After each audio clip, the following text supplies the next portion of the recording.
咁你可能以為免疫力越強越好，其實完全相反啊！咁免疫力過強呢，身體會攻擊自己，引發過敏同自體免疫病。免疫力唔係軍備競賽，而係要平衡。早上起身冇精神，天氣一轉就感冒，食少少嘢就肚痛肚脹，呢啲全部都係免疫失衡嘅信號。好多人以為食補品、飲湯就叫提升免疫力，但其實方向錯晒。真正有效嘅方法係由生活習慣入手㗎。免疫力就好似身體入邊嘅軍隊，咁既要抵禦外敵，又要維持內部穩定。而70%嘅免疫細胞其實全部住喺腸道入邊，你腸道健康，免疫力自然強。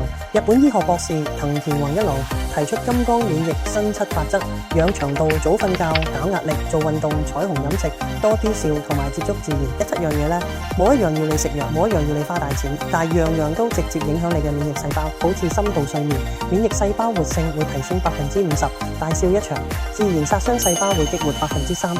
與其追求快速提升，不如建立平衡嘅免疫防護網，讓身體自然調節。記住7字訣：腸、瞓、壓、動、食、笑自然。晚餐加一份發酵食品，比如乳酪或者泡菜，俾腸道好菌多啲營養。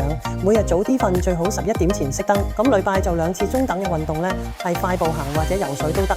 咁餐盤呢要有色彩，盡量食30種以上唔同嘅食材。從今日開始，揀一樣你做得到嘅習慣去做，唔使一次做晒7樣，慢慢養成，免疫力自然會同你企喺同一邊。